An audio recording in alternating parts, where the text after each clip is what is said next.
I'm Sarah Martinez. I'm 45 years old. And until that moment sitting across from HR Director Janet Rodriguez in Conference Room C, I genuinely believed that maybe I really was as incompetent as they said I was. Kevin Thompson, my manager, had just finished explaining to Janet why my consistent failure to meet basic performance standards made me a liability to the engineering team. Before we jump back in, tell us where you're tuning in from, and if this story touches you, make sure you're subscribed. Because tomorrow, I've saved something extra special for you. He glanced at me with that familiar look of disappointment and said, Sarah just doesn't have what it takes to keep up with modern development practices. Like I was some relic from the Stone Age of coding. Like my 15 years of software engineering experience meant absolutely nothing.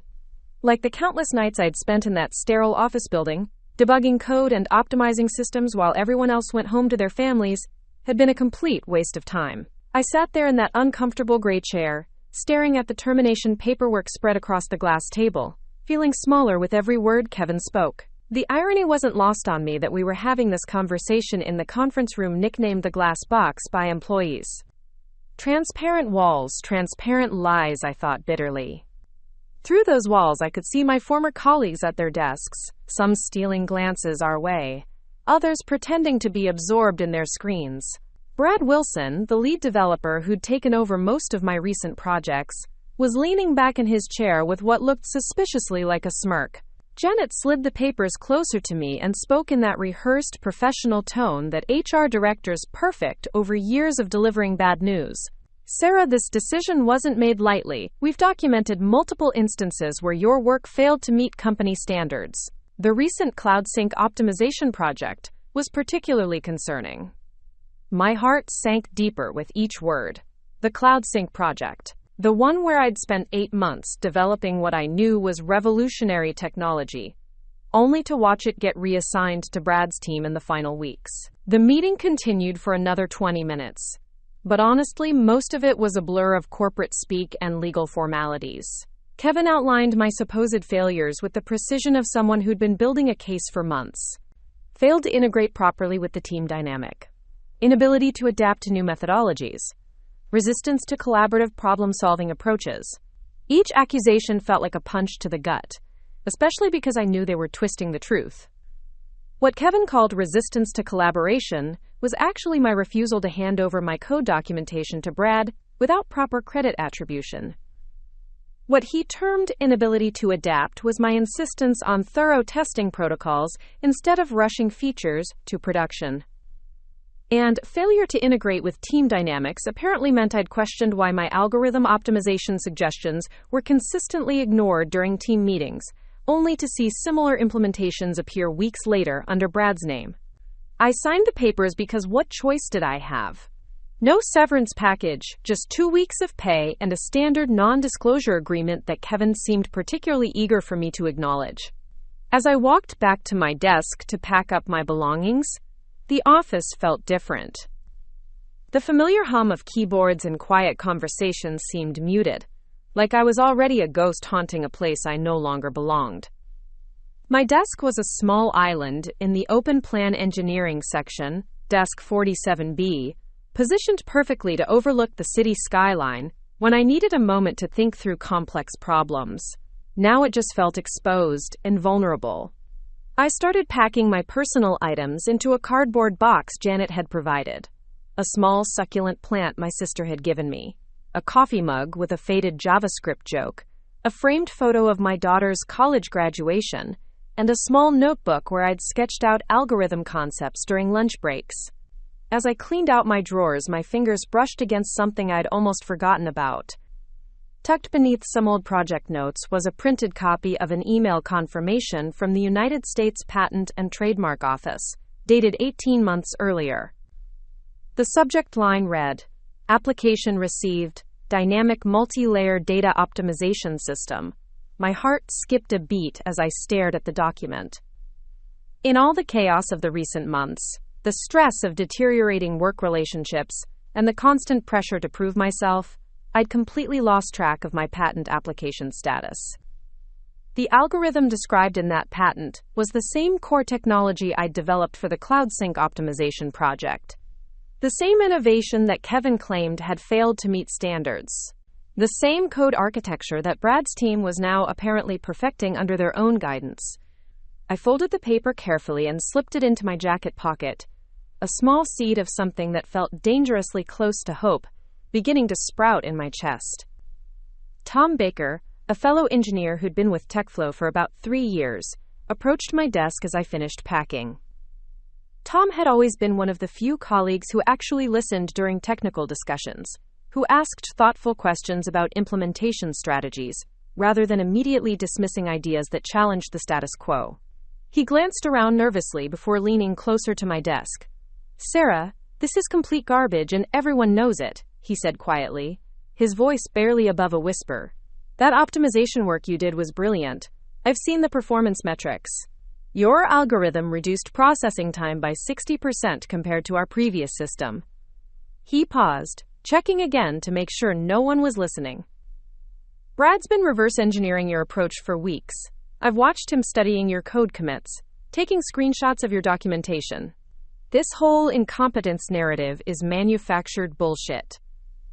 I looked up at Tom, surprised by his directness. In 3 years of working together, he'd always been professional but reserved, the kind of person who kept his head down and focused on his own projects. Seeing him take this risk to speak up meant more than he probably realized. "Tom, I appreciate you saying that, but it doesn't matter now. They've made their decision." I tried to keep my voice steady, but I could hear the exhaustion creeping in. "It does matter," he insisted, glancing toward Kevin's office where our former manager was visible through glass walls, talking animatedly on the phone. "Look, I probably shouldn't tell you this, but there's been talk.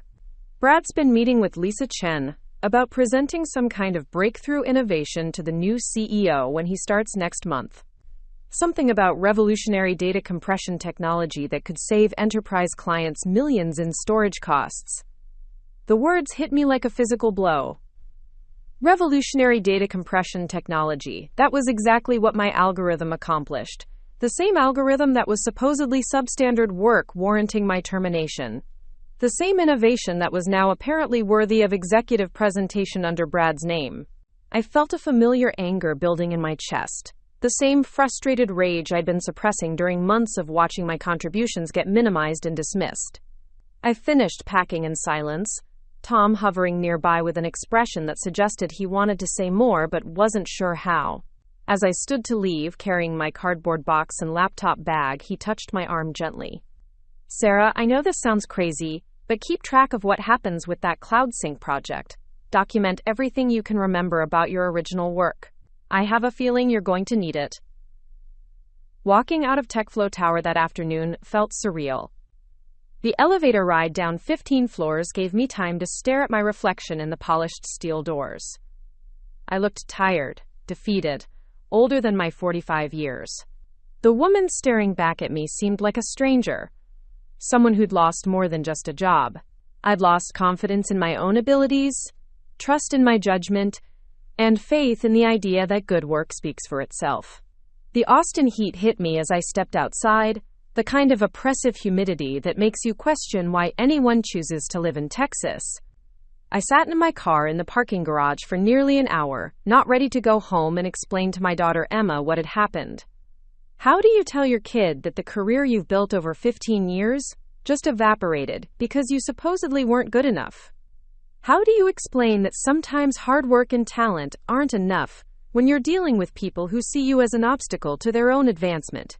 I pulled out my phone and did something I hadn't done in months. I Googled my own name along with patent application status. The USPTO website was bureaucratic and difficult to navigate, but eventually I found what I was looking for. Application number 17,842,156 for Dynamic Multi-Layer Data Optimization System, filed by Sarah Elena Martinez 18 months earlier. Status, under final review. Expected decision within 30 days. 30 days. In 30 days, I might have official recognition that the technology Kevin dismissed as substandard was actually innovative enough to warrant federal patent protection. The timing felt like cosmic irony. I'd been fired for incompetence just weeks before potentially receiving validation that my work was literally patent-worthy. That evening, I sat at my kitchen table with a yellow legal pad and started writing down everything I could remember about the CloudSync project. Every meeting, every email exchange, every technical decision, every moment when my suggestions were dismissed or my contributions were minimized. Tom's words echoed in my mind. Document everything. If Brad was really planning to present my algorithm as his own breakthrough innovation, I wanted to be ready with a detailed record of the actual development process. The more I wrote, the clearer the pattern became. Kevin had started marginalizing my input almost immediately after I'd demonstrated the initial algorithm prototype. Meetings where I'd previously been included as a key contributor suddenly happened without my knowledge. Technical discussions that should have involved my expertise were rescheduled when I wasn't available. Code reviews of my work became increasingly nitpicky, focusing on minor style preferences rather than functional excellence. Most telling was the timeline. My patent application had been filed 8 months into the CloudSync project, when I still believed I was a valued team member working on something revolutionary. The application included detailed technical specifications, algorithm descriptions, and implementation methodologies that I'd developed independently, often during my own time using my own resources for research and testing. Over the following weeks, I fell into a routine of job searching during the day and patent research at night. The unemployment application process was humiliating, requiring me to list the reason for my termination and explain why I was no longer employed. Performance issues felt like a betrayal of everything I'd accomplished, but it was technically accurate according to TechFlow's official documentation. Meanwhile, I dove deep into understanding patent law and the protection it might offer. I learned that being the named inventor on a patent application creates certain legal rights, regardless of employment status. I discovered that using someone else's patented technology without permission constitutes infringement, potentially subject to significant financial penalties. Most importantly, I found out that patent applications include detailed filing dates and inventor information that create an official record of who developed what technology and when. 3 weeks after my termination, Tom Baker sent me a text message that made my blood run cold. New CEO starts Monday. Brad's presentation is Tuesday afternoon. They're calling it Project Breakthrough and claiming it will revolutionize. Preparing and narrating this story took us a lot of time, so if you are enjoying it, subscribe to our channel. It means a lot to us. Now back to the story. Enterprise data management. Thought you should know. Project Breakthrough. They'd even given my algorithm a fancy project name for its official unveiling. I spent that weekend in a state of anxious anticipation, knowing that my former colleague was about to present my work as his own innovation to TechFlow's new leadership. Part of me wanted to call the company, to send emails, to somehow intervene before the presentation happened. But another part of me, the part that had been beaten down by months of being told I wasn't good enough, whispered that maybe I was wrong. Maybe Brad had genuinely improved on my work. Maybe I was just a bitter ex-employee looking for someone to blame for my own failures. Monday morning, I checked the USPTO website again, a habit I'd developed over the past few weeks. My heart nearly stopped when I saw the updated status for application 17,842,156. Decision: patent granted. Issue date: current. Patent number: US patent 11,847,392. I stared at the screen for several minutes, reading and rereading the official notification. After 18 months of waiting, I was now the officially recognized inventor of the dynamic multi-layered data optimization system. The same system that had supposedly been substandard work warranting my termination. The same algorithm that Brad Wilson was planning to present as breakthrough innovation the following day. The patent documentation was comprehensive, including detailed technical specifications, implementation methodologies, and performance benchmarks that I'd submitted with my original application. Every aspect of the algorithm was officially attributed to me, with filing dates that predated my involvement in the CloudSync project by several months. It was irrefutable proof that the technology was my original creation, developed independently and documented through proper legal channels. I printed out every page of the patent documentation, creating multiple copies and storing them in different locations. Then I did something that felt both terrifying and empowering. I called Amanda Foster, a patent attorney whose name I'd found during my research into intellectual property law. Her office was in downtown Austin, just a few blocks from TechFlow Tower, and she specialized in cases involving workplace patent disputes. Amanda's voice was professional but warm when I explained my situation. She listened without interruption as I described the timeline: my algorithm development, the patent application, the workplace marginalization, my termination for alleged incompetence, and the planned presentation of my technology under someone else's name. When I finished, there was a long pause before she responded. Sarah, if what you're telling me is accurate, this isn't just workplace politics or a personality conflict. This is potential patent infringement on a commercial scale. When can you come in to discuss this in detail? Her tone had shifted from polite interest to serious concern. And bring every piece of documentation you have. Every email, every note, every screenshot.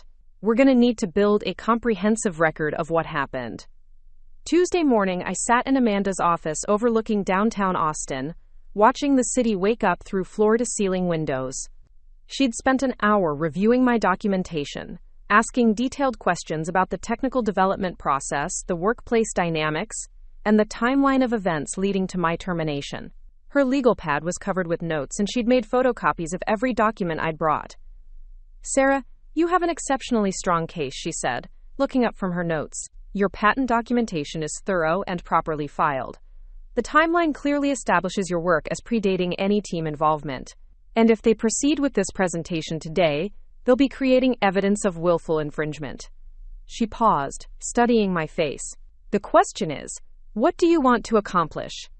Are you looking for financial compensation, public vindication, or something else? I thought about Tom's words, about the months of being made to feel incompetent, about signing termination papers while my own innovation was being stolen. I want the truth to come out. I want recognition for my work. And I want to make sure this doesn't happen to someone else. Amanda nodded, a slight smile crossing her face. Then we're going to give them an opportunity to do the right thing voluntarily. And if they choose not to take it, we'll make sure the truth comes out anyway. That afternoon, while Brad Wilson was presumably presenting my algorithm as breakthrough innovation to TechFlow's new CEO, I was working with Amanda to draft a formal notice of patent infringement. The document was precise and professional, outlining my patent rights, the documented timeline of development, and the potential legal consequences of unauthorized use of my technology. It gave TechFlow exactly 7 days to respond with a plan for proper attribution and compensation. We decided to send the notice directly to the new CEO, Michael Rivera, rather than going through Kevin Thompson or Lisa Chen. Amanda's research had revealed that Rivera had a reputation for ethical leadership and transparent business practices. He'd been brought in specifically to restore TechFlow's culture after several years of declining employee satisfaction and increased turnover under the previous leadership. As I signed the legal documents that would formally assert my patent rights, I felt something I hadn't experienced in months. Not just hope, but actual power. For the first time since being escorted out of TechFlow Tower, I wasn't just reacting to what others had done to me. I was taking control of my own narrative, armed with legal documentation that proved my worth in the most official way possible. The next 7 days would determine whether TechFlow's new leadership was genuinely committed to doing the right thing, or whether Amanda and I would be taking this fight to the next level. Either way, I was done being silent about my own achievements. I was done accepting other people's assessments of my competence. And I was definitely done letting anyone else take credit for work that was officially, legally, and undeniably mine. The week following our legal notice submission felt like living in suspended animation. Amanda had warned me that corporate responses to patent infringement claims could take time, especially when they involve new leadership trying to understand complex technical and legal situations. But knowing that didn't make the waiting any easier. Every morning I checked my email obsessively, looking for some sign that Michael Rivera had received our documentation and was taking it seriously. On Thursday morning, my phone rang with a number I didn't recognize. The caller ID showed a Dallas area code, and for a moment I wondered if it might be someone from the patent office with additional questions about my application. Instead, the voice on the other end was crisp and professional, introducing herself as Rebecca Chen, Executive Assistant to the CEO at TechFlow Solutions. Ms. Martinez, Mr. Rivera would like to schedule a meeting with you to discuss some recent correspondence his office received. Would you be available tomorrow afternoon at 2 o'clock? The tone was neutral, giving me no indication whether this was good news or bad news. I agreed to the meeting, my heart pounding, as I realized that TechFlow's new leadership was at least taking my claims seriously enough to warrant a face-to-face conversation. I called Amanda immediately to let her know about the meeting request. Her response was cautiously optimistic but firm about the importance of having legal representation present. Sarah, this could go several different ways. They might be genuinely interested in resolving this fairly, or they could be trying to gather information to build a defense against your claims. Either way, you shouldn't go in there alone. We arranged for her to attend the meeting with me, and she spent the rest of our phone call coaching me on what to expect and how to respond to various scenarios. That evening, I found myself staring at my reflection in the bathroom mirror, trying to decide what to wear to a meeting that could potentially change the entire trajectory of my career. The woman looking back at me seemed different than the one who had packed up her desk in defeat just a few weeks earlier. There was something harder in her eyes, a determination that hadn't been there before. I'd spent so many years trying to fit in, trying to prove myself worthy of acceptance, that I'd forgotten what it felt like to know with absolute certainty that I was right. Friday afternoon arrived with the kind of oppressive heat that makes Austin summers legendary. Amanda and I met in the lobby of TechFlow Tower, the same building I'd walked out of carrying a cardboard box full of personal belongings. The security guard who checked us in was someone I recognized from my years of working there, but he showed no sign of remembering me. It was a small reminder of how quickly corporate memory fades when it comes to former employees. The elevator ride to the executive floor was surreal. I'd worked in this building for over 3 years but had never been above the 15th floor where the engineering department was located.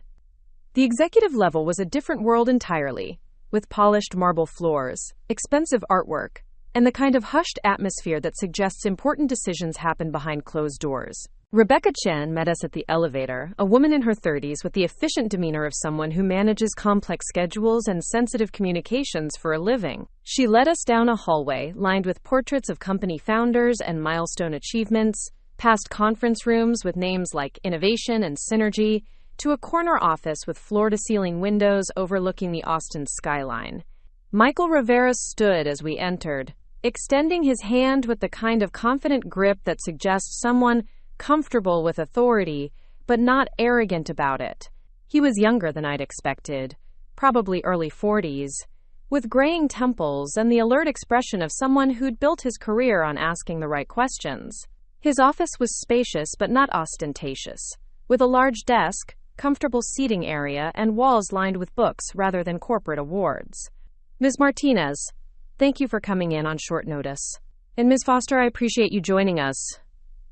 He gestured toward a conference table positioned near the windows, where someone had already laid out copies of what I recognized as our patent infringement notice, along with several other documents I couldn't immediately identify.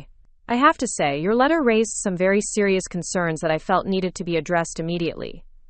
As we settled into our chairs, I noticed that Rivera's copy of our documentation was heavily annotated with handwritten notes and yellow sticky tabs marking specific sections.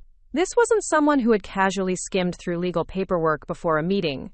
He'd clearly spent significant time studying the details of my claims and the supporting evidence we'd provided.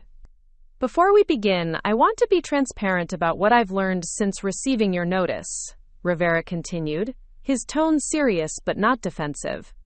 I've spent the past 2 days conducting my own investigation into the circumstances surrounding your termination and the CloudSync project timeline. What I've discovered is, frankly, deeply troubling. He opened a folder and pulled out a document that made my stomach tighten with recognition. It was a printout of Brad Wilson's presentation slides from the previous Tuesday, the one Tom had warned me about. The title slide read, Project Breakthrough, Revolutionary Data Compression Innovation, with Brad's name prominently displayed as the lead developer and primary innovator. This presentation was delivered to our executive team on Tuesday afternoon, Rivera said, sliding the document across the table so Amanda and I could examine it more closely. The technology described in these slides appears to be virtually identical to what's outlined in your patent documentation. Same core algorithm, same optimization methodology, same performance benchmarks. I flipped through the slides, feeling a mixture of vindication and anger as I saw my work presented under Brad's name. Every technical detail, every implementation strategy, every innovation I'd developed during those long nights of coding and testing had been repackaged as someone else's breakthrough achievement. The final slide contained a timeline claiming that Brad had developed the technology over the past 6 months, completely erasing my contribution and predating my involvement by claiming independent development. Mr. Rivera, what's particularly concerning is the timeline discrepancy, Amanda interjected, pulling out her own copy of my patent documentation. As you can see from the USPTO filing dates, Ms. Martinez submitted her patent application 18 months ago, long before Mr. Wilson claims to have begun developing this technology. The detailed technical specifications in her application are virtually identical to what's presented in these slides. Rivera nodded grimly, making notes on his legal pad as Amanda spoke. I've also reviewed Ms. Martinez's employment file and the documentation supporting her termination. The performance issues cited by her manager, Kevin Thompson, seem to focus heavily on her work on the CloudSync project. Specifically, claims that her contributions were substandard and failed to meet company expectations. The irony was almost laughable. I'd been fired for creating technology that was apparently revolutionary enough to warrant executive presentation as a company breakthrough. The same algorithm that Kevin had dismissed as inadequate was now being hailed as innovation that could transform TechFlow's competitive position in the enterprise software market. Ms. Martinez, I need to ask you some direct questions about the development process, Rivera continued, leaning forward slightly. Can you walk me through how you created this algorithm? What resources did you use? Did you develop it during company time or on your own initiative? I spent the next 30 minutes describing the technical development process in detail. How I had identified inefficiencies in existing data compression methods during my regular work on CloudSync. How I'd spent evenings and weekends researching advanced mathematical approaches to optimization problems. How I'd used my own laptop and personal software licenses to prototype and test different algorithmic approaches before implementing anything on company systems. Most importantly, I explained how I documented the entire development process in my personal notebooks and saved all my research files on a private cloud storage account that I maintained separately from company systems. Amanda had advised me to emphasize the independent nature of my innovation, establishing that while I'd been employed by TechFlow, the creative and intellectual work had been done using my own time and resources. The patent application itself was filed using my personal information and paid for with my own funds, I added, pulling out copies of the financial records Amanda had suggested I bring. I chose to incorporate the technology into my CloudSync work because I believed it would benefit the company, but the underlying innovation was my independent creation. Rivera made extensive notes throughout my explanation, occasionally asking clarifying questions about specific technical details or timeline elements. His questions were intelligent and focused, suggesting someone with enough technical background to understand the complexity of what I'd developed. It was refreshing to discuss my work with someone who seemed genuinely interested in understanding the innovation, rather than dismissing it or claiming credit for it. Ms. Foster, from a legal perspective, what are Ms. Martinez's rights in this situation? Rivera asked, turning his attention to my attorney. And what obligations does TechFlow have regarding technology that may have been developed by an employee, but independently patented? Amanda opened her briefcase and pulled out a thick folder of legal precedents and patent law documentation. Mr. Rivera, the situation is quite clear from an intellectual property standpoint. Ms. Martinez holds a federally granted patent for this technology, which gives her exclusive rights to its use and commercialization. The fact that she was employed by TechFlow during the development period doesn't automatically transfer those rights to the company, especially since she used her own resources and filed the patent independently. She spread several legal documents across the table, pointing to specific sections as she continued her explanation. More concerning is the apparent misrepresentation of the technology's origins in Mr. Wilson's presentation. Claiming to have independently developed patented technology that belongs to someone else constitutes willful infringement, which can result in significant financial penalties, including treble damages. The legal terminology seemed to have a sobering effect on Rivera, who was taking careful notes about potential liability and legal exposure. I could see him processing the implications of what Amanda was describing, not just for the individuals involved, but for the company's reputation and financial position.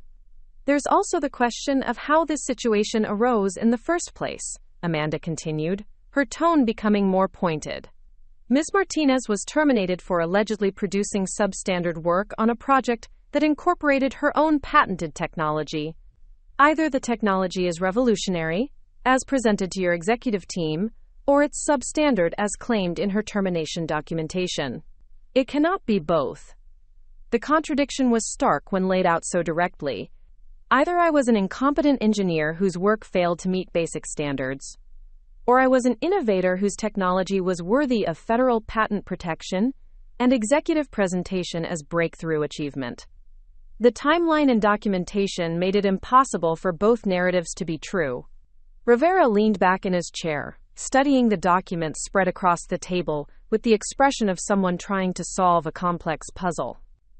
Ms. Martinez, I need to ask about your interactions with Kevin Thompson and Brad Wilson during the CloudSync project.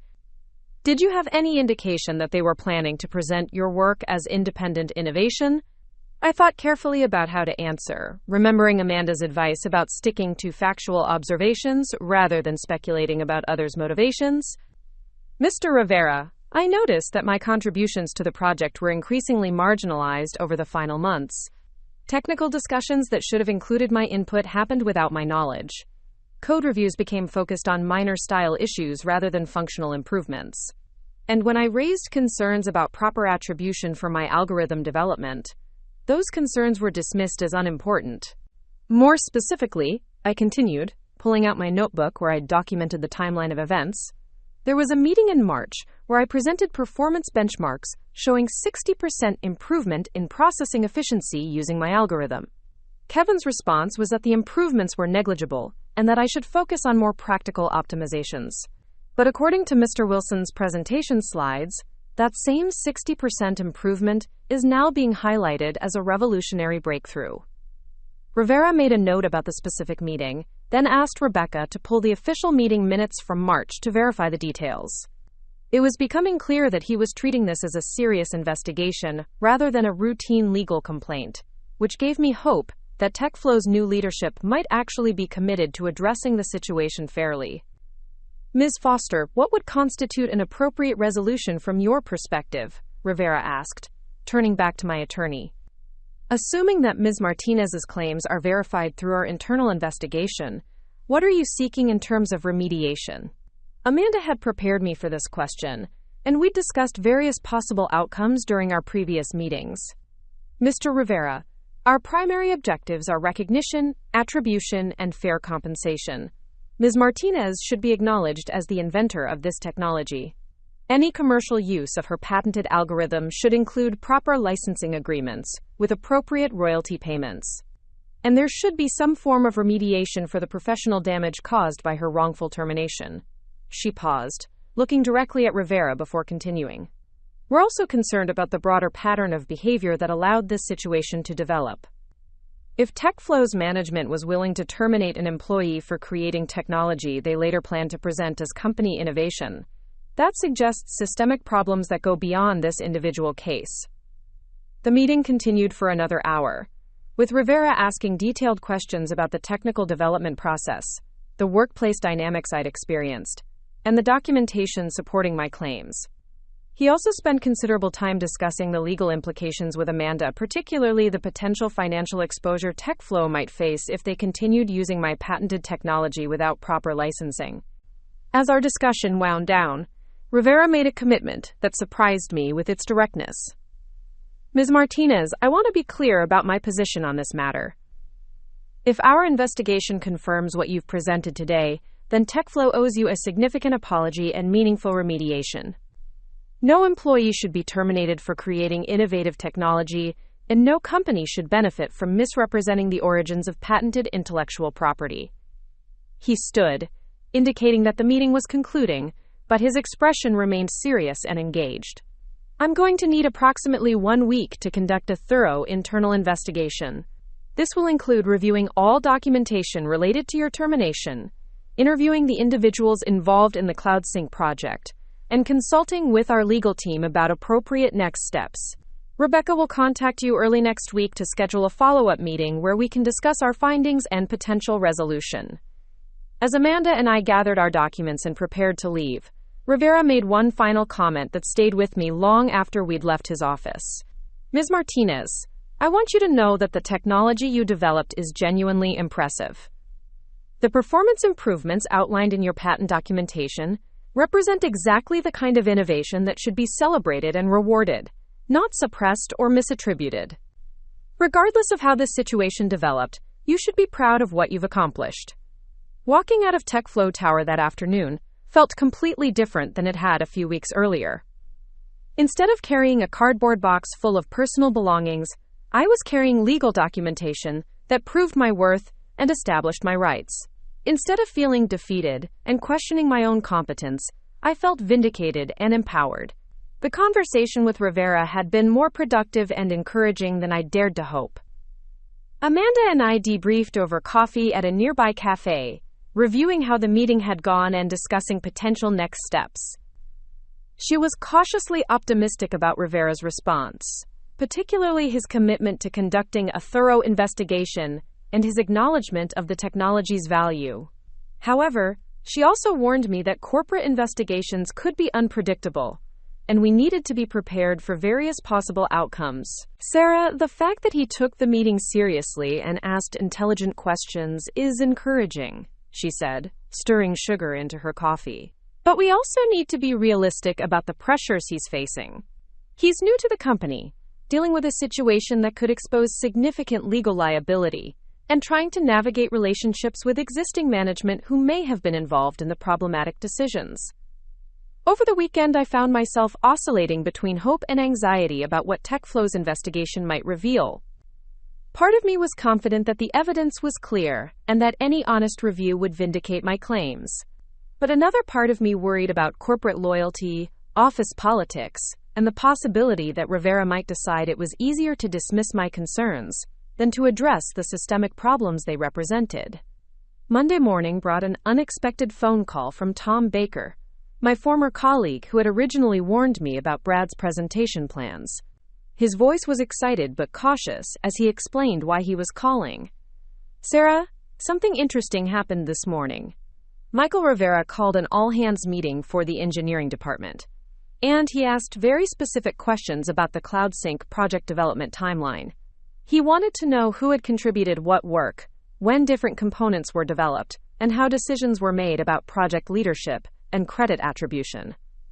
Tom paused, and I could hear the sound of office activity in the background. But here's the really interesting part. After the meeting, Rivera asked to speak privately with several of us who had worked closely on CloudSync. He has copies of all the code commits, the email communications, and the project documentation. It's like he's building a comprehensive timeline of exactly what happened and who did what work. The news was encouraging, but also nerve-wracking. A thorough investigation was exactly what I'd hoped for, but it also meant that my former colleagues were being asked to take positions about events that could have significant consequences for their own careers. I appreciated Tom's willingness to be honest about my contributions, but I also understood that not everyone would be comfortable speaking up about management decisions or colleague behavior. Tom, I want you to know that I appreciate you being willing to tell the truth about what happened, I said carefully. But I also don't want you to feel like you have to put your own job at risk to support my claims. The evidence should speak for itself. Sarah, you don't understand, Tom replied, his voice becoming more animated. This isn't about taking risks or picking sides. The documentation is so clear that anyone who reviews it honestly can see exactly what happened. Your code commits are time-stamped. Your algorithm development is documented in detail. And Brad's later implementations are obviously derivative of your original work. He went on to explain that Rivera had also requested copies of all email communications related to the CloudSync project, including messages between Kevin Thompson and Brad Wilson about project management and resource allocation. Apparently, the digital paper trail was more comprehensive than anyone had realized, creating an objective record of how decisions were made and how credit was distributed. Tuesday afternoon, Rebecca Chen called to schedule the follow-up meeting Rivera had promised. Her tone was professional but warmer than it had been during our first conversation, which I chose to interpret as a positive sign. The meeting was scheduled for Thursday morning, giving me 2 more days to prepare for what felt like a pivotal moment in this entire process. Amanda and I spent Wednesday afternoon reviewing our documentation and discussing various scenarios for how Thursday's meeting might unfold. She'd researched similar cases involving patent disputes and wrongful termination, giving her insights into how companies typically respond when faced with clear evidence of intellectual property misappropriation. The encouraging sign is that Rivera seems to be conducting a genuine investigation rather than just going through the motions, she said, organizing our files for easy reference during the meeting.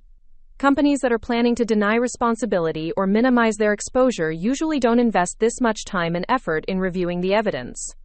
Thursday morning arrived with a thunderstorm that seemed appropriate for the dramatic potential of the day ahead.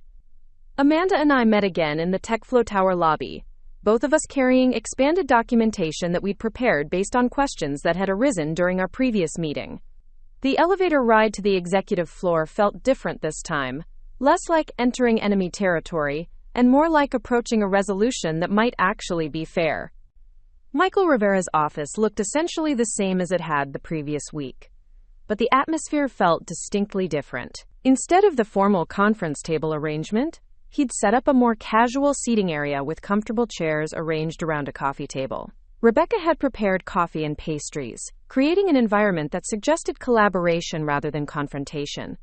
More significantly, Rivera was not alone. Seated across from him was a woman I didn't recognize, someone in her 50s with the authoritative presence of senior management.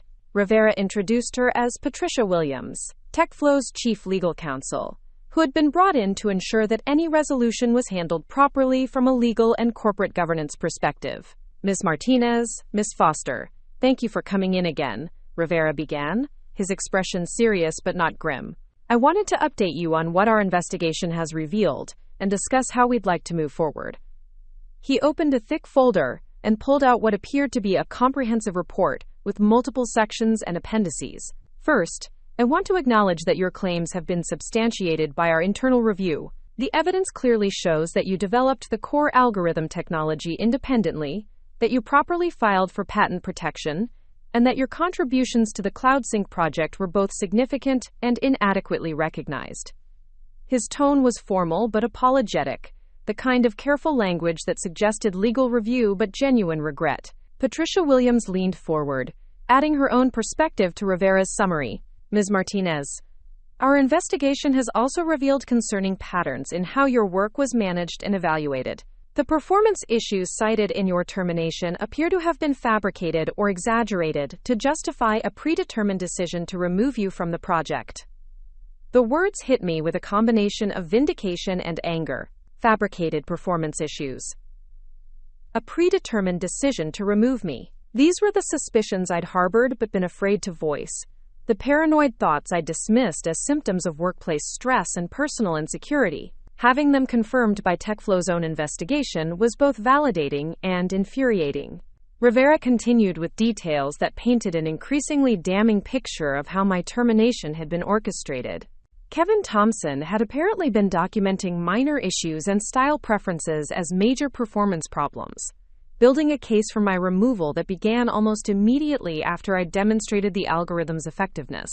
Email communications between Kevin and Brad Wilson revealed discussions about, quote, managing the transition and ensuring project continuity that clearly referred to marginalizing my involvement and transferring credit for my work.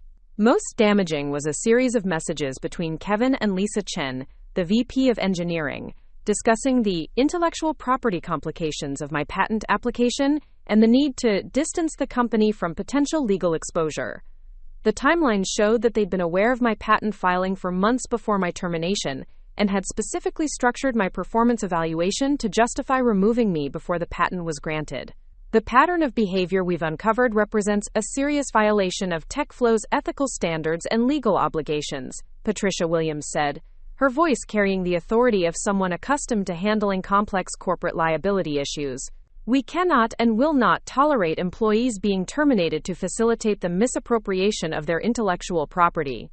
As the meeting continued, Rivera and Williams outlined a comprehensive resolution package that exceeded anything Amanda and I had discussed as realistic possibilities. TechFlow was prepared to acknowledge my status as the inventor of the data compression technology, provide substantial financial compensation for my wrongful termination, and offer me a senior engineering position with guarantees about intellectual property attribution and professional autonomy.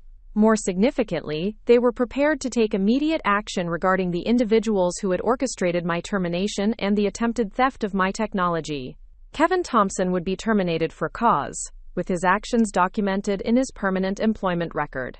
Brad Wilson would be demoted and required to make public acknowledgement of my role in developing the CloudSync optimization technology. Lisa Chen would face formal disciplinary action and mandatory ethics training. The resolution package also included licensing terms for my patented technology that were generous enough to provide ongoing royalty income while allowing TechFlow to continue benefiting from innovation I'd created during my employment. It was exactly the kind of win-win arrangement that demonstrated respect for intellectual property rights while maintaining productive business relationships. As Amanda and I reviewed the proposed settlement documents, I felt something I hadn't experienced in months. Not just vindication or relief, but genuine excitement about the future. The resolution would restore my professional reputation, provide financial security, and create opportunities to continue developing innovative technology in an environment that valued and protected intellectual property. But perhaps most importantly, it established a precedent that could protect other employees from experiencing the kind of marginalization and exploitation I'd endured. TechFlow's willingness to investigate honestly, acknowledge wrongdoing, and implement systemic changes suggested that my experience might actually contribute to creating a more ethical and supportive workplace culture. The meeting concluded with handshakes, signed agreements, and a timeline for implementing the various components of our resolution. As Amanda and I gathered our documents and prepared to leave, Rivera made one final comment that crystallized why this outcome felt so significant. "Ms. Martinez, I want you to know that your willingness to pursue this matter has helped us identify and address problems that went far beyond your individual situation. The investigation revealed patterns of behavior that were inconsistent with the kind of company we're trying to build. Your courage in speaking up has made TechFlow a better place for everyone." Walking out of TechFlow Tower that afternoon, I felt like a completely different person than the one who had packed up her desk in defeat just a few weeks earlier. Instead of carrying a cardboard box full of personal belongings, I was carrying a settlement agreement that acknowledged my worth and established my rights. Instead of feeling defeated and questioning my own competence, I felt vindicated and empowered to continue pursuing the innovative work that had always been my passion. The thunderstorm had passed while we were in the meeting, leaving the Austin air clean and fresh with the promise of new possibilities. As Amanda and I celebrated our successful resolution over lunch at a downtown restaurant, I realized that this experience had taught me something invaluable about standing up for myself and refusing to accept other people's assessments of my worth. Sometimes the most important battles are the ones where you're fighting not just for immediate justice, but for the principle that talent and innovation deserve recognition and respect, regardless of office politics or personal relationships. And sometimes, the best outcome isn't just personal vindication, but the knowledge that your struggle has made things better for the people who come after you. 6 months after signing the settlement agreement with TechFlow, I found myself standing in front of a different kind of audience than I'd ever imagined.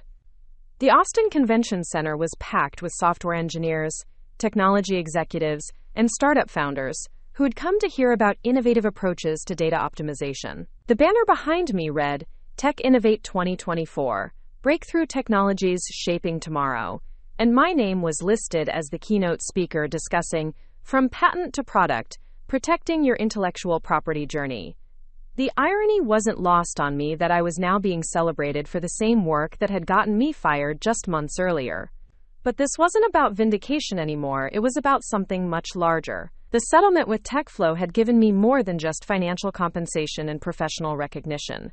It had given me a platform and a purpose that I never could have anticipated when I was sitting in that termination meeting feeling utterly defeated. After returning to TechFlow as senior principal engineer with intellectual property protections written directly into my employment contract, I'd discovered something remarkable. My experience wasn't unique. The more I talked to colleagues across the tech industry, the more stories I heard about innovations being suppressed, credit being redistributed, and talented engineers being marginalized when their work became valuable enough to threaten existing power structures. The difference was that most people didn't have the documentation, legal resources, or sheer stubborn determination to fight back effectively. They accepted the narrative that their work wasn't valuable, that their contributions were minimal, that they should be grateful for steady employment rather than recognition for innovation. They internalized the same lies I'd believed about my own competence and worth.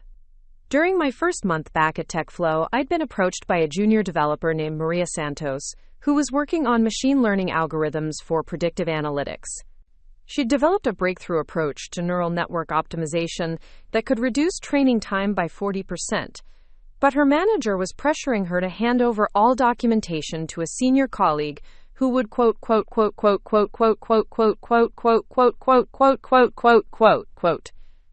refine it for production use. Maria's situation felt like looking into a mirror that reflected my own experience 6 months earlier. The same pattern of marginalization, the same dismissal of technical contributions, the same setup for having credit redistributed to someone with more seniority and political savvy. The difference was that now I knew how to recognize these patterns and had the resources to help someone fight back before they became a victim. I'd spent an afternoon walking Maria through the patent application process, helping her document her innovation properly, and connecting her with Amanda Foster for legal guidance. 3 weeks later, Maria had filed her own patent application and informed her manager that the technology was protected intellectual property. The sudden shift in how her contributions were valued and respected was dramatic and immediate. Word of my willingness to help colleagues protect their intellectual property spread quickly through TechFlow's engineering department. Over the following months, I found myself serving as an informal mentor to developers who were creating innovative solutions but weren't sure how to protect or advocate for their work. It became clear that there was a significant gap between the brilliant technical work happening in companies like TechFlow and the knowledge engineers needed to ensure they received proper credit and compensation. Michael Rivera had been incredibly supportive of my growing role as an intellectual property advocate within the company. During one of our quarterly check-ins, he'd made a comment that crystallized what was happening. "Sarah, what you're doing isn't just helping individual engineers. You're changing our entire culture around innovation and recognition. People are more willing to take creative risks when they know their work will be valued and protected." The cultural shift at TechFlow was becoming visible in measurable ways.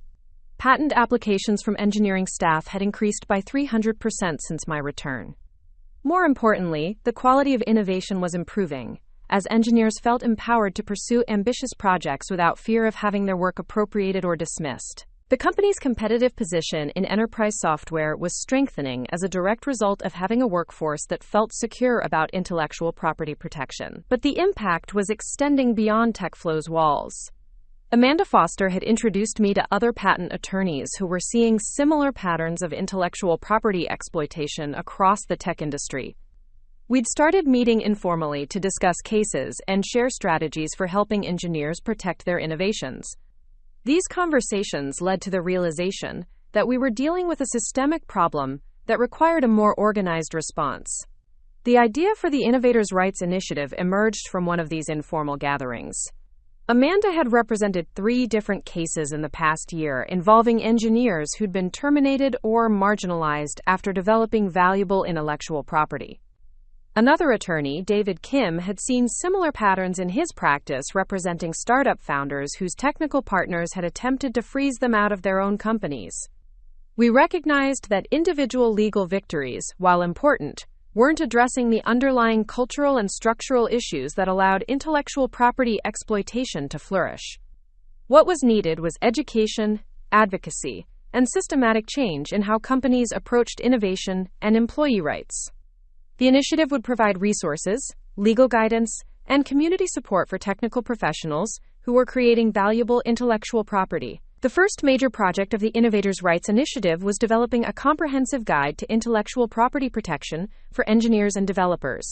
Working with a team of volunteer attorneys and experienced technical professionals, we created documentation that explained patent processes, employment law, and practical strategies for protecting innovative work.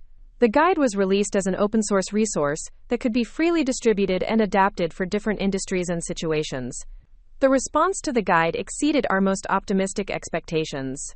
Within 3 months of its release, it had been downloaded over 50,000 times and translated into 12 languages. Engineering departments at major tech companies were incorporating sections of the guide into their employee training programs. Law schools were using it as a case study in courses about intellectual property and employment law. More significantly, individual engineers were using the guide to successfully protect their own innovations. We started receiving emails from developers who had filed patent applications, negotiated better intellectual property clauses in their employment contracts, and avoided situations where their work might have been inappropriately attributed to others. Each success story reinforced our belief that education and empowerment were key to addressing systematic exploitation. The keynote speech at Tech Innovate 2024 was an opportunity to reach an even broader audience with these ideas. Standing at the podium looking out at hundreds of technical professionals, I felt the weight of responsibility that came with this platform. These were people who were creating the technologies that would shape the next decade of innovation. They deserve to understand their rights and feel empowered to protect their intellectual contributions. I began my speech by telling my own story, but not as a tale of personal vindication. Instead, I framed it as an illustration of patterns that were affecting countless engineers across the industry. The audience was engaged from the first moment, many nodding in recognition as I described the gradual marginalization of contributions, the redistribution of credit, and the pressure to accept narratives that diminish their own achievements.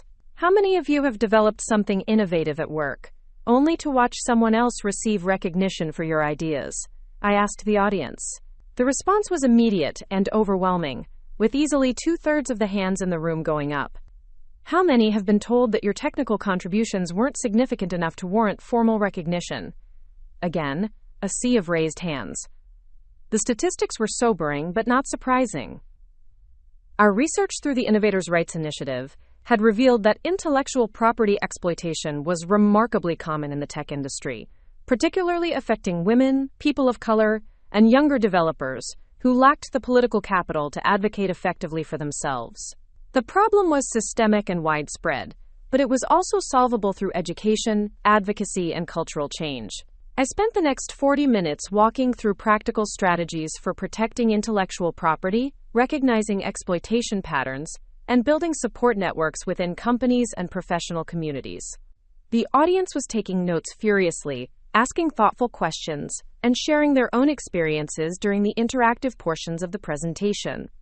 One question from a young developer in the audience particularly resonated with me. What do you do when you know your work is being stolen but you're afraid that speaking up will cost you your job? The question captured the fundamental power imbalance that made intellectual property exploitation possible. People were forced to choose between protecting their innovations and maintaining their employment security. My answer drew from everything I'd learned through my own experience and the work of the Innovators' Rights Initiative. The first step is documentation. You can't protect what you can't prove you created. The second step is education about your rights and options. The third step is building alliances with colleagues and advocates who can support you. And the fourth step is recognizing that staying silent often costs more in the long run than speaking up strategically. The response to the keynote was overwhelming. During the networking sessions that followed, I was approached by dozens of engineers who wanted to share their own stories, ask for specific advice, or learn more about the resources available through the Innovators' Rights Initiative. Several startup founders expressed interest in incorporating intellectual property protection into their company cultures from the beginning, rather than trying to address problems after they developed. Most encouraging were the conversations with managers and executives who recognized that protecting employee intellectual property wasn't just ethically important, but strategically valuable for their companies. Organizations that created cultures of innovation and recognition were attracting better talent, generating more valuable intellectual property, and building stronger competitive positions than companies that relied on exploitation and suppression. 3 days after the conference, I received a call that would change the trajectory of the Innovators' Rights Initiative in ways I never could have anticipated. The caller introduced herself as Dr. Jennifer Walsh, Director of Technology Transfer at the University of Texas at Austin. She'd been in the audience for my keynote speech and had a proposal that took my breath away. Ms. Martinez, the university is interested in establishing a formal partnership with your initiative to create an intellectual property advocacy center, she explained. We have funding available through grants focused on supporting underrepresented innovators, and we believe your work aligns perfectly with our mission to democratize access to intellectual property protection.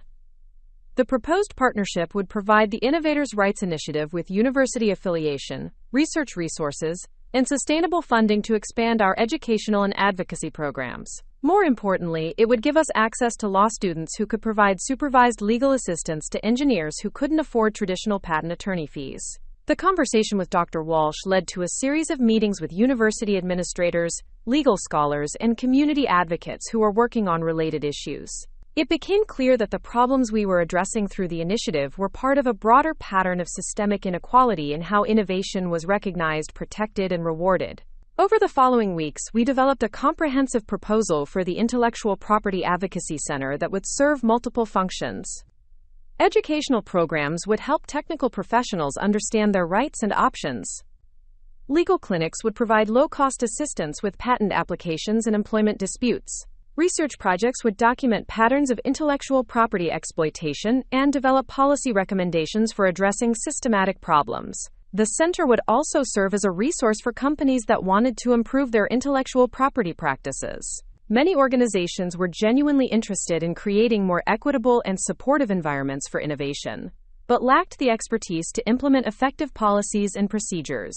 The center could provide consulting, training, and certification programs that would help companies build cultures that truly valued and protected employee contributions.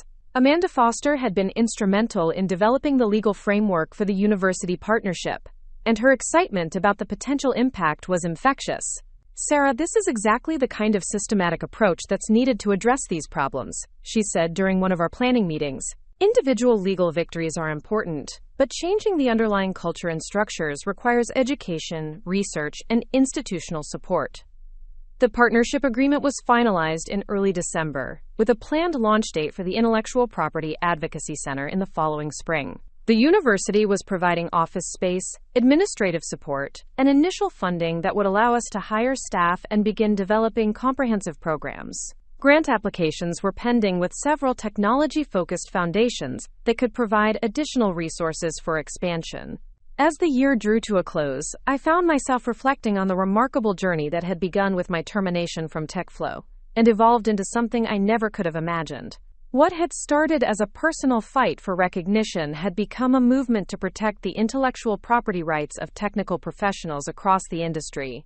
The work was challenging and the problems were complex, but the impact was becoming undeniable. Engineers were filing patent applications, negotiating better employment terms, and speaking up when their contributions were being marginalized. Companies were implementing policies that recognized and protected employee innovations. Legal professionals were developing expertise in intellectual property advocacy and employment law. Most importantly, a community was forming around these issues. The monthly meetups of the Austin chapter of the Innovators' Rights Initiative were drawing 50 to 60 people, including engineers, attorneys, entrepreneurs, and students. Similar chapters were forming in other cities, creating a network of advocates who could share resources, strategies, and support. During the December meetup, a software developer named Alex Chen shared a story that perfectly captured why this work mattered. Alex had developed a breakthrough algorithm for real-time language translation that could revolutionize international communication technology.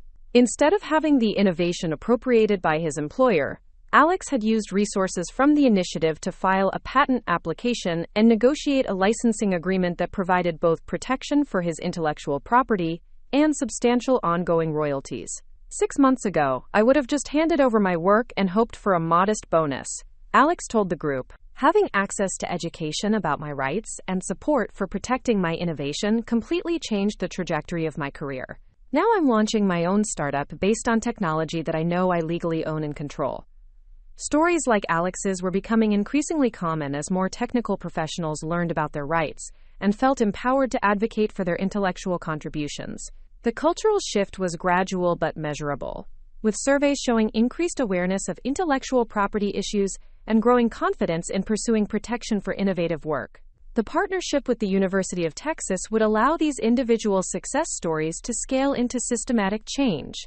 The research component of the Intellectual Property Advocacy Center would document the scope and impact of intellectual property exploitation, providing evidence that could support policy changes and legal reforms. The educational programs would reach hundreds of engineering students before they entered the workforce, creating a generation of technical professionals who understood their rights from the beginning of their careers. On New Year's Eve, as I stood on the balcony of my downtown Austin apartment looking out at the city skyline, I thought about the events that had led me to this moment.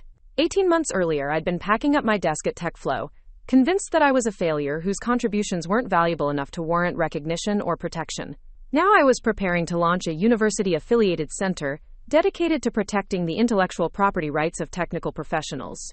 The algorithm that had supposedly been substandard work was generating substantial royalty income and had been implemented by multiple companies across the industry. Most importantly, the experience had revealed a sense of purpose that went far beyond personal success or recognition. The work of the Innovators' Rights Initiative was just beginning.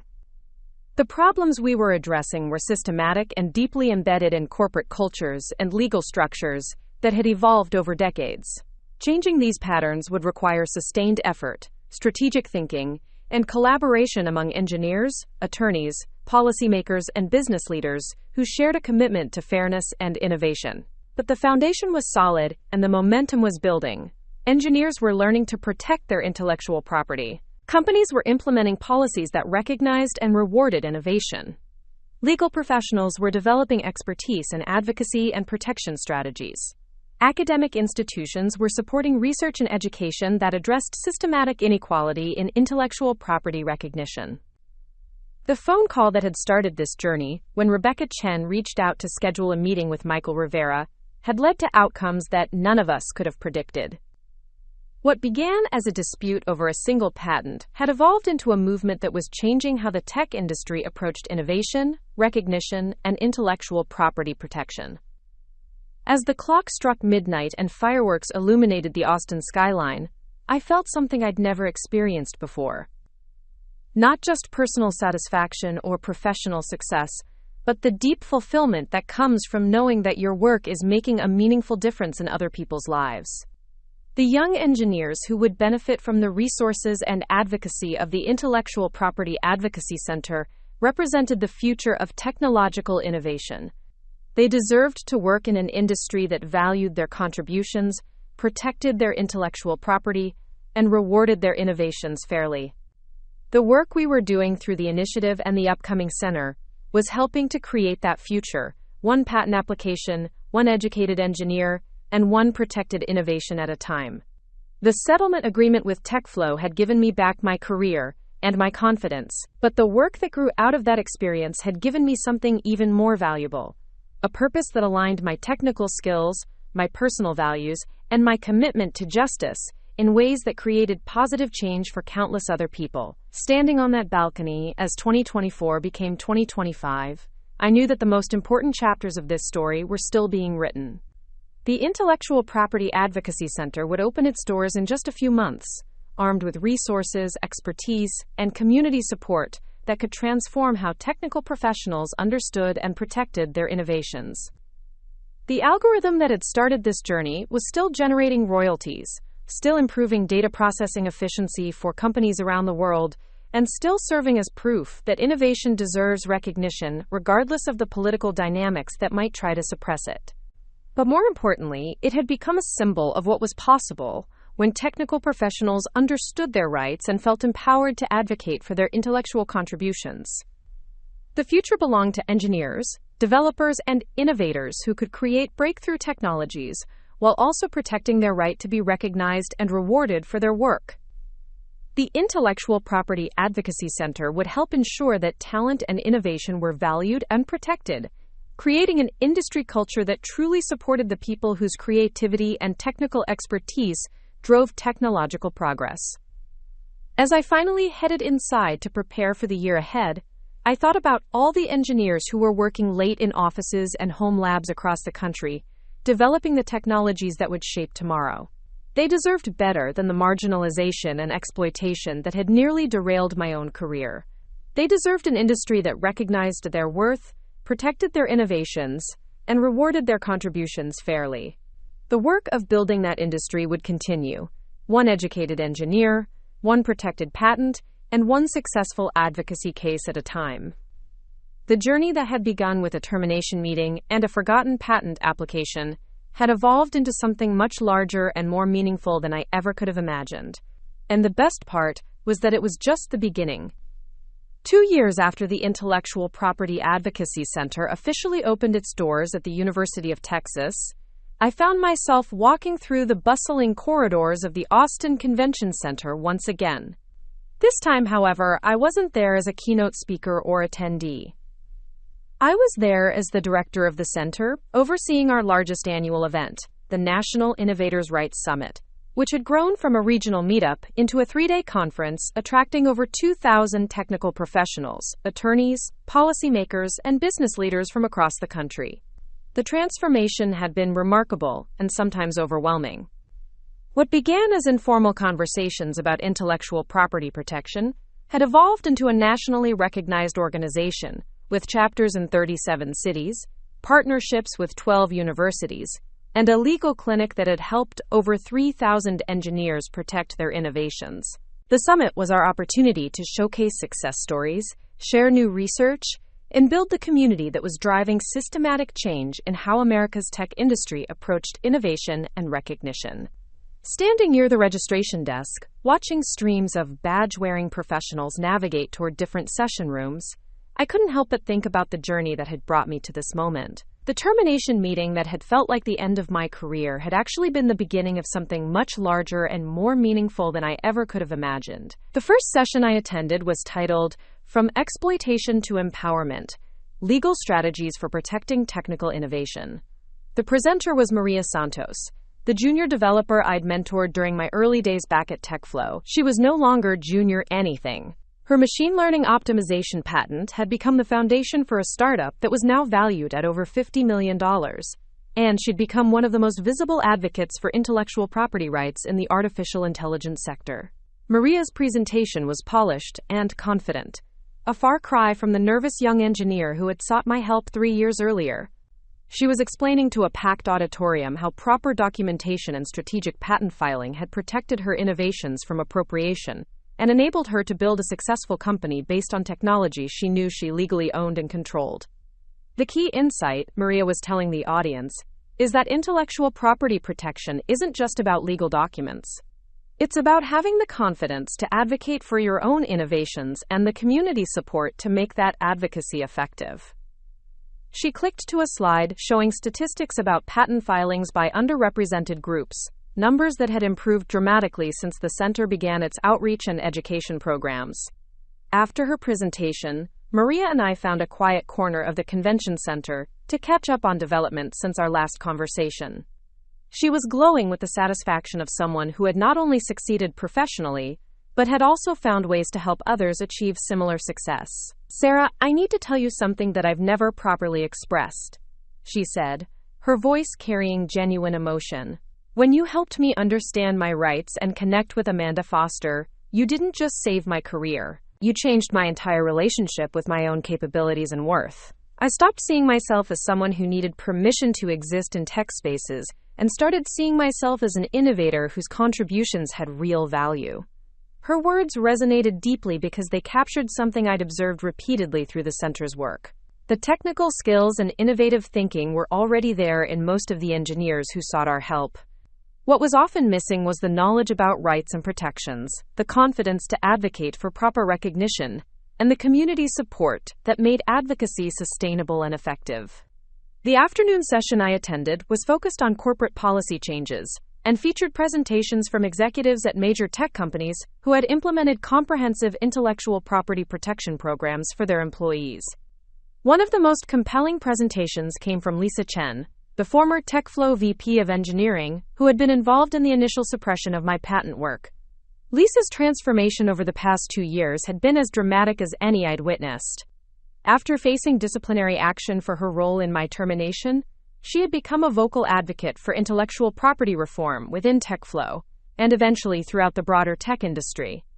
Her presentation focused on the business case for protecting employee innovations, complete with data showing how companies with strong IP protection policies attracted better talent, generated more valuable intellectual property, and built stronger competitive positions. The traditional approach of extracting maximum value from employee innovations, while providing minimal recognition or compensation, is not just ethically problematic, Lisa was explaining to the audience.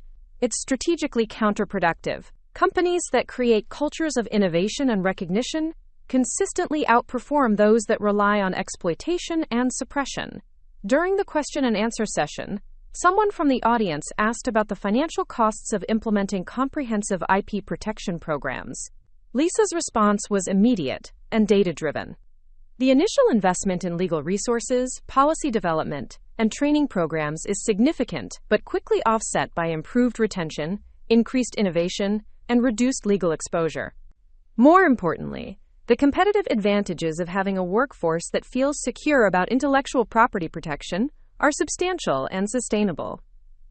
After the session, Lisa approached me with an expression that mixed professional respect with personal regret. Our relationship had evolved considerably since the events that led to my termination, but there was still an undercurrent of acknowledgement about the harm that had been done and the work required to repair it. Sarah, I want to update you on the latest developments in TechFlow's IP protection program, she said, pulling out a tablet with what appeared to be comprehensive policy documentation. We've now processed over 200 employee patent applications through our internal support system, and we've successfully negotiated licensing agreements that provide ongoing royalties for 47 different innovations. The numbers were impressive, but what struck me most was the cultural transformation they represented.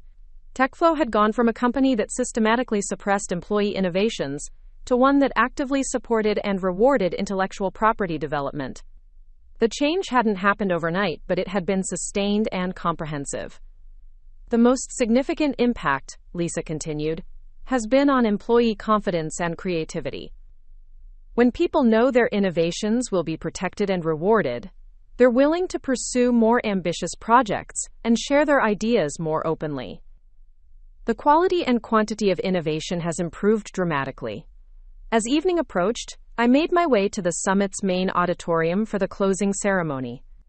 The space was packed with nearly 2,000 attendees, representing every aspect of the intellectual property advocacy ecosystem we'd helped create. Engineers, attorneys, entrepreneurs, students, executives, and policymakers filled the seats, all united by a shared commitment to protecting and promoting innovation.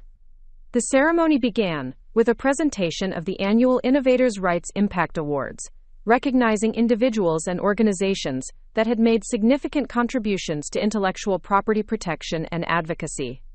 The first award went to Amanda Foster for her legal work, supporting over 500 engineers in patent applications and employment disputes. Her acceptance speech was characteristically direct and passionate.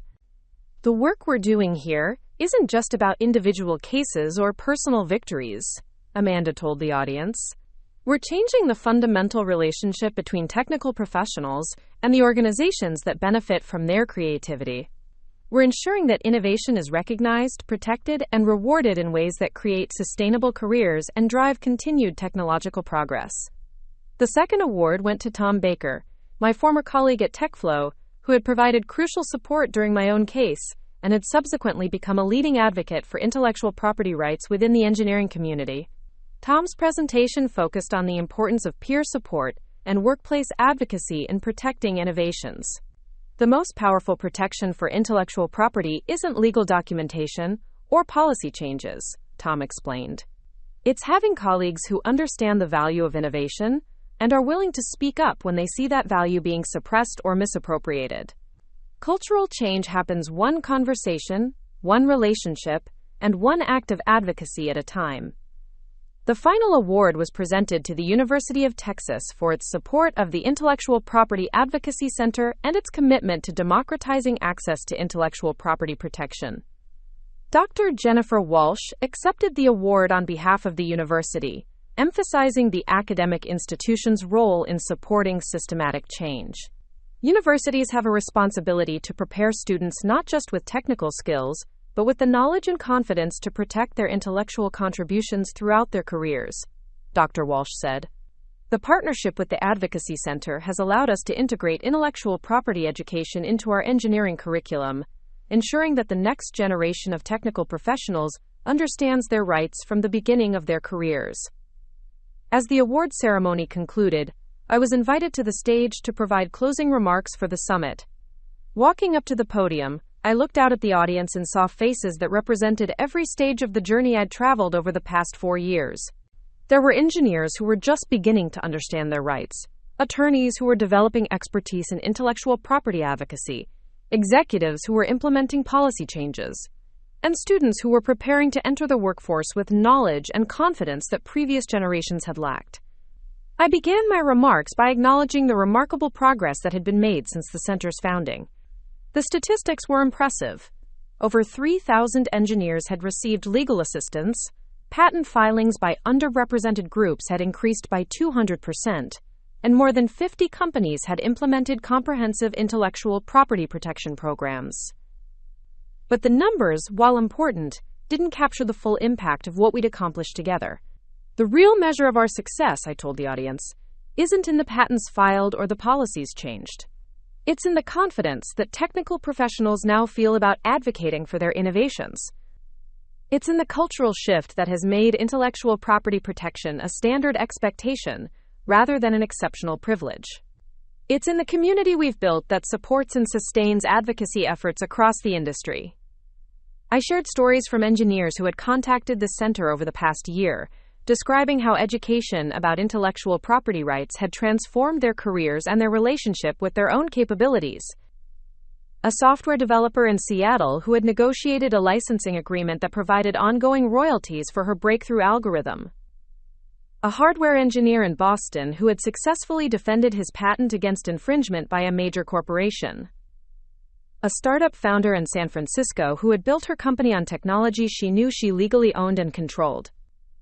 Each story represented not just individual success, but progress toward an industry culture that truly valued and protected innovation. The systematic changes we'd advocated for were becoming standard practice, creating an environment where technical professionals could focus on developing breakthrough technologies without fear of exploitation or appropriation. The work we're doing here extends far beyond intellectual property protection, I continued. We're building an industry that recognizes talent regardless of political dynamics, that rewards innovation based on merit rather than seniority, and that creates sustainable careers for the technical professionals whose creativity drives technological progress. As I concluded my remarks, I reflected on the personal journey that had brought me to this moment. 4 years earlier, I'd been terminated from TechFlow for supposedly creating substandard work. Today, I was directing a nationally recognized organization that was transforming how America's tech industry approached innovation and recognition. The algorithm that had been dismissed as inadequate was still generating substantial royalties and had been implemented by dozens of companies across multiple industries. But the professional vindication, while satisfying, was less meaningful than the knowledge that our work was making a difference in other people's lives. The young engineers, who would benefit from the resources and advocacy of the Intellectual Property Advocacy Center, represented the future of technological innovation. They deserved to work in an industry that valued their contributions, protected their intellectual property, and rewarded their innovations fairly. The summit concluded with a networking reception that continued late into the evening. Conversations buzzed with energy as attendees shared experiences, planned collaborations, and discussed strategies for advancing intellectual property protection in their respective organizations and communities. The connections being made would sustain and expand the advocacy efforts long after the summit ended. During the reception, I was approached by a young engineering student from Rice University who introduced herself as Jennifer Kim. She was part of a research team that had developed a breakthrough approach to quantum computing error correction, and she wanted advice about protecting their innovations while continuing their academic work. Ms. Martinez, your story has been incredibly inspiring for my generation of engineers, Jennifer said, her enthusiasm evident despite the late hour. We've grown up knowing that intellectual property protection is something we need to think about from the beginning of our careers, not something we figure out after innovations are stolen or suppressed. Her comment captured something profound about the cultural shift we'd helped create. The engineers entering the workforce today had fundamentally different expectations about recognition, protection, and advocacy than those of previous generations. They understood their rights, knew how to document their innovations, and felt confident about seeking legal protection for their intellectual property. The education and resources provided by the center have given us tools that weren't available to engineers just a few years ago, Jennifer continued. We're not just technically skilled, we're also legally informed and strategically prepared to protect our innovations throughout our careers. As the reception wound down and attendees began making their way back to hotels and flights, I found myself in the convention center's quiet lobby with Amanda Foster and Dr. Walsh, reflecting on the day's events and planning for the year ahead.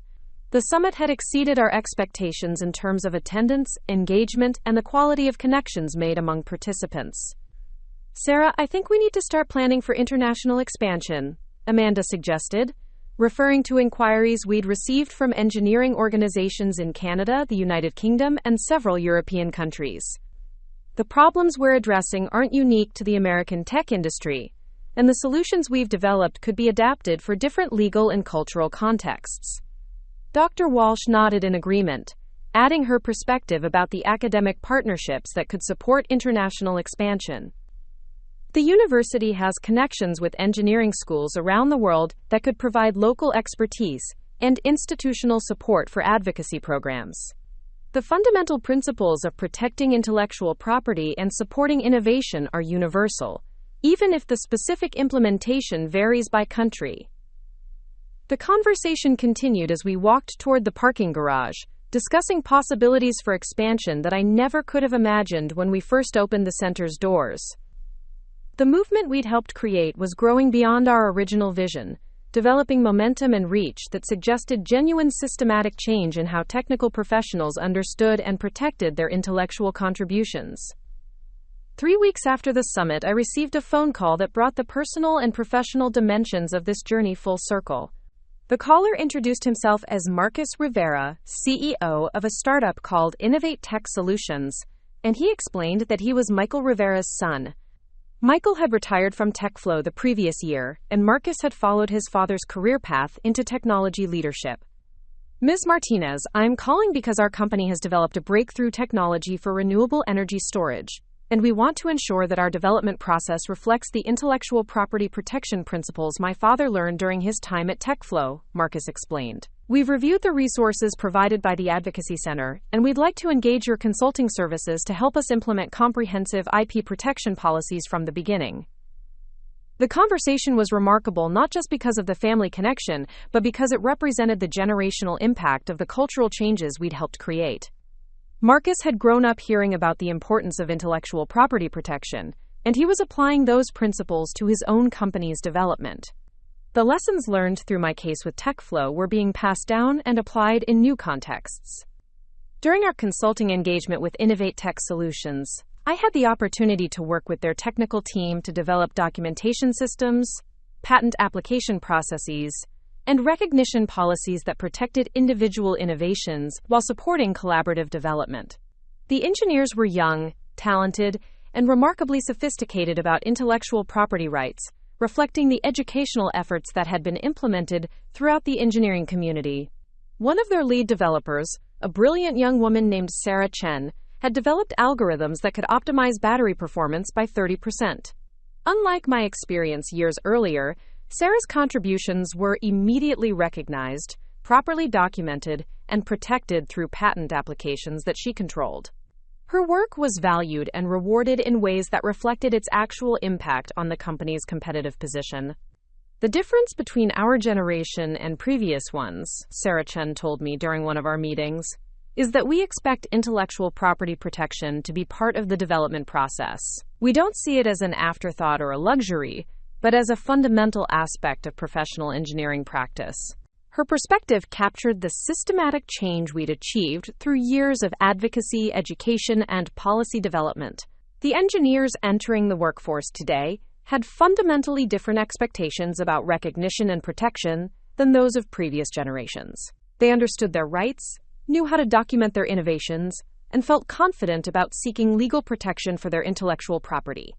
As winter approached, I found myself spending more time in the center's research division, which had been documenting patterns of intellectual property exploitation and developing policy recommendations for addressing systematic problems. The data we'd collected over 3 years of operation painted a comprehensive picture of how exploitation occurred and what interventions were most effective in preventing it. Our research had identified several key factors that contributed to intellectual property exploitation: power imbalances between individual engineers and corporate management, lack of knowledge about legal protections, inadequate documentation of innovation processes, and cultural norms that discouraged advocacy and self-promotion. The most effective interventions addressed multiple factors simultaneously, combining legal education, policy changes, and community support. The research findings were being used to develop new educational programs, policy templates, and advocacy strategies that could be implemented across different industries and organizational contexts. Universities were incorporating intellectual property education into their engineering curricula, companies were adopting comprehensive protection policies, and professional organizations were providing resources and support for advocacy efforts. On the 4th anniversary of my termination from TechFlow, I received an unexpected invitation to speak at the company's annual Innovation Summit. The invitation came from the current CEO, Maria Santos, who had taken over leadership of the company after Michael Rivera's retirement. Maria's rise to CEO represented another dimension of the cultural transformation we'd helped create, with companies recognizing that protecting and promoting innovation required leadership that understood both technical development and intellectual property rights. Standing once again in TechFlow Tower, this time as an invited speaker rather than a terminated employee, I reflected on the remarkable journey that had brought me to this moment. The conference room where I'd signed termination papers 4 years earlier had been converted into a space dedicated to showcasing employee innovations and patent achievements. The walls were lined with displays honoring engineers whose work had been protected and rewarded through the company's intellectual property programs. My presentation to TechFlow's engineering team focused on the importance of advocacy and community support in protecting innovations.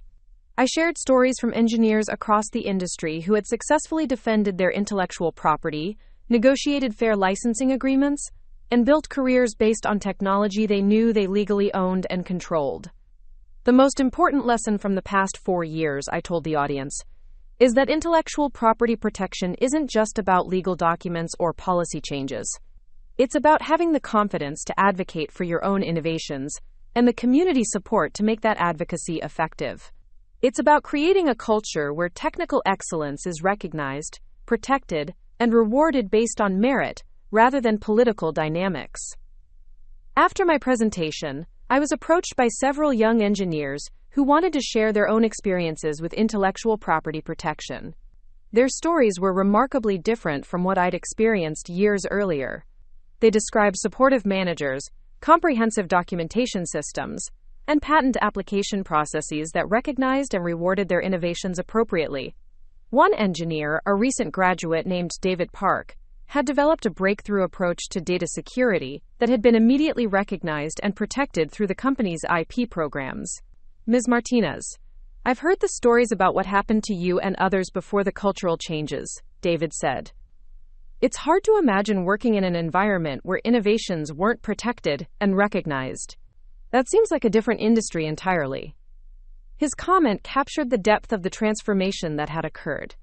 The engineers entering the workforce today couldn't imagine the exploitation and suppression that had been standard practice just a few years earlier. The systematic changes we'd advocated for had become so embedded in industry culture that they were simply expected rather than exceptional.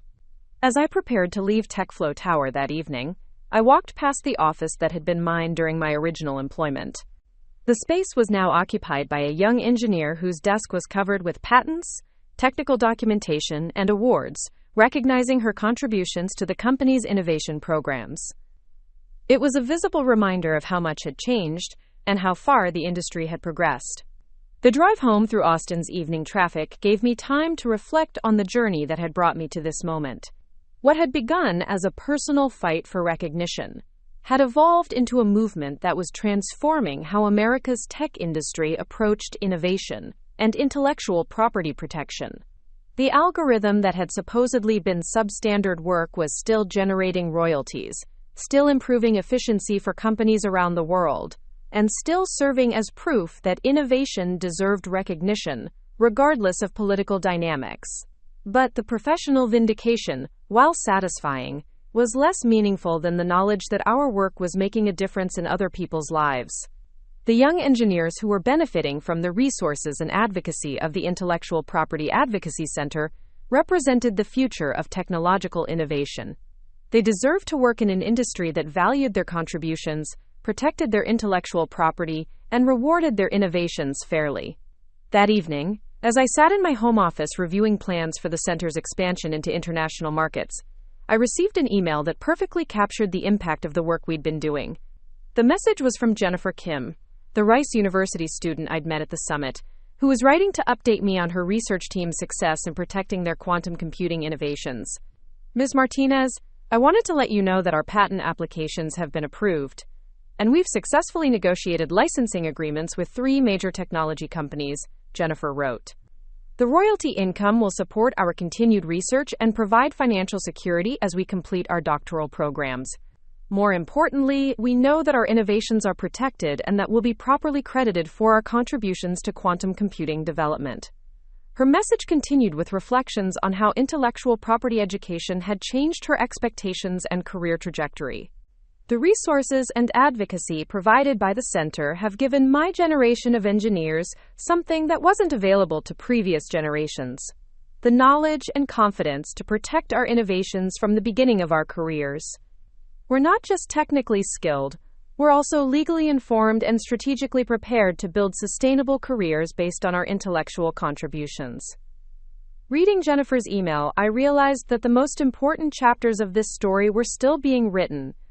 The Intellectual Property Advocacy Center was expanding its reach, developing new resources, and building partnerships that would extend intellectual property protection to even more technical professionals. The cultural transformation we'd helped create was becoming permanent, embedded in industry practices and professional expectations. The algorithm that had started this journey was still generating royalties, still improving data processing efficiency, and still serving as proof that innovation deserved recognition, regardless of the political dynamics that might try to suppress it. But more importantly, it had become a symbol of what was possible when technical professionals understood their rights and felt empowered to advocate for their intellectual contributions. As I prepared for bed that night, I thought about all the engineers who were working late in offices and home labs across the country, developing the technologies that would shape tomorrow. Unlike my experience years earlier, they were working in an industry that recognized their worth, protected their innovations, and rewarded their contributions fairly. The work of building that industry had been challenging, and sometimes overwhelming, but it had been the most meaningful and impactful work of my career. The journey that had begun with a termination meeting and a forgotten patent application had evolved into something much larger and more significant than I ever could have imagined. The personal vindication was satisfying, but the systematic change was transformational. The future belonged to engineers, developers, and innovators who could create breakthrough technologies while also protecting their right to be recognized and rewarded for their work. 5 years later, I stood in the gleaming atrium of the newly constructed Innovators' Rights Institute headquarters in downtown Austin, watching as the final preparations were made for the dedication ceremony. The building itself was a testament to how far we'd come from those early days of meeting in coffee shops and university conference rooms. 6 stories of modern architecture housed legal clinics, research laboratories, educational facilities, and collaboration spaces that served as the epicenter of a global movement to protect intellectual property rights for technical professionals. The dedication ceremony would officially launch our international expansion program, with satellite offices already operating in London, Tokyo, Berlin, and Toronto. Each location had been adapted to local legal frameworks and cultural contexts, but all shared the same fundamental mission of ensuring that innovation was recognized, protected, and rewarded, regardless of political dynamics or power imbalances. As I reviewed my remarks for the ceremony, I reflected on the extraordinary journey that had brought us to this moment. What had begun as a desperate attempt to protect my own intellectual property had evolved into an institution that was reshaping how the global technology industry approached innovation and recognition. The statistics were remarkable.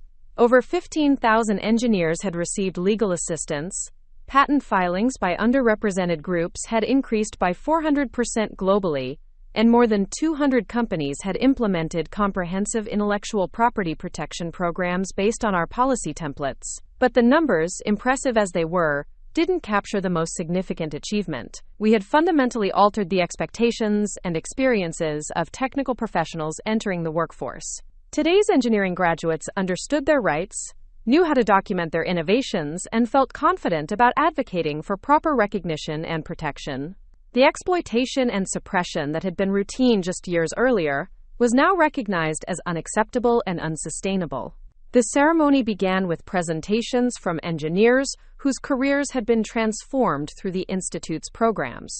Marcus Chen, who had developed revolutionary advances in renewable energy storage, described how proper intellectual property protection had enabled him to build a company that was now valued at over $2 billion.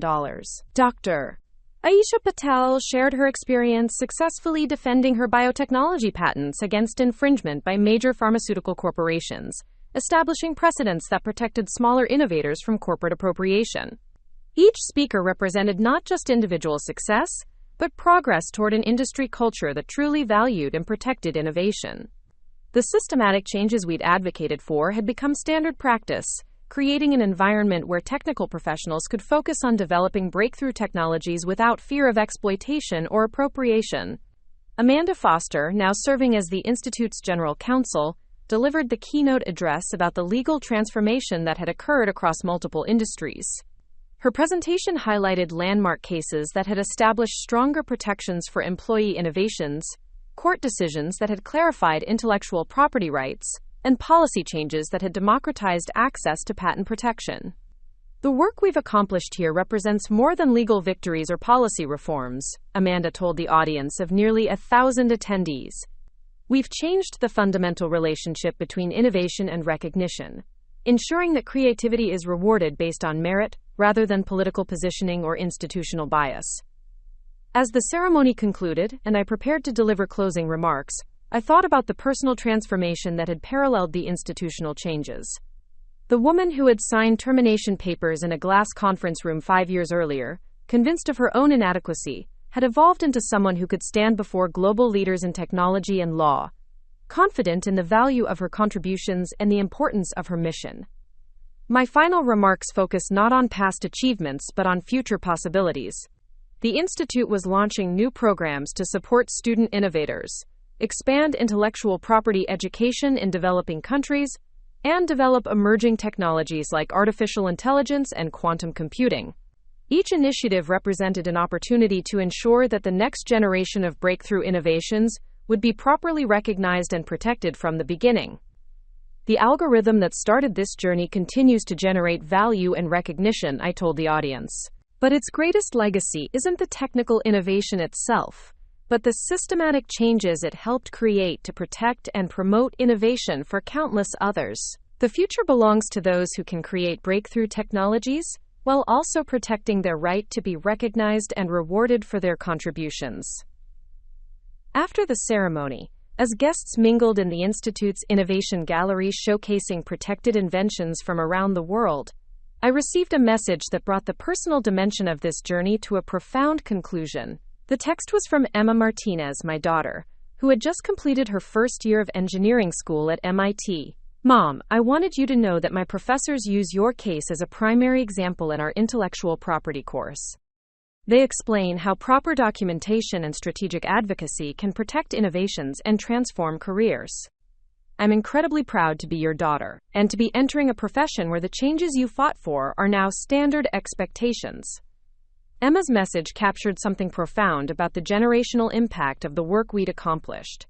She was entering an engineering profession that her mother's generation had helped transform, where intellectual property protection was integrated into professional education rather than learned through painful experience, where advocacy and recognition were expected rather than exceptional.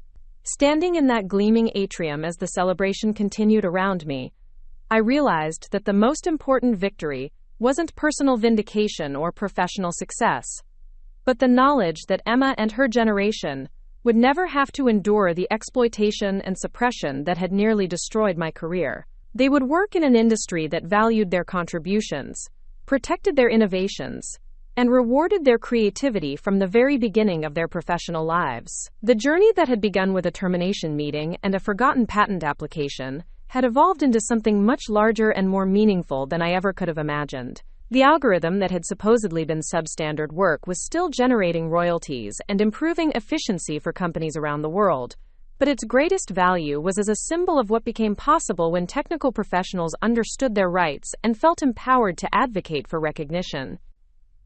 As the evening concluded and the Institute's headquarters gradually emptied, I walked through the building one final time, visiting each floor and remembering the countless conversations, meetings, and collaborations that had made this moment possible. The legal clinics where thousands of engineers had received protection for their innovations.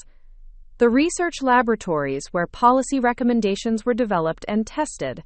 The educational facilities where the next generation of technical professionals learned about their rights and responsibilities. This was more than a building or an organization. It was a testament to the power of refusing to accept narratives that diminish your worth, to the importance of standing up for principles even when the personal cost seems overwhelming, and to the possibility of transforming individual struggles into systematic change that benefits countless others. The future stretched ahead with unlimited possibilities for continued innovation, protection, and recognition. The work would continue, the community would grow, and the culture would evolve to better serve the technical professionals whose creativity and expertise drive technological progress. But tonight, for the first time in 5 years, I felt complete confidence that the foundation was solid, the momentum was sustainable, and the mission would endure long beyond any individual contributor. Walking out into the Austin evening, I thought about tomorrow's challenges and opportunities, about the engineers working late in laboratories around the world, about the innovations being developed that would shape the next decade of technological progress. They would work in an industry that recognized their worth, protected their intellectual property, and rewarded their contributions fairly. That knowledge, more than any personal achievement or professional recognition, represented the true measure of what we had accomplished together. Up next, you've got 2 more standout stories right on your screen. If this one hit the mark, you won't want to pass these up. Just click and check them out.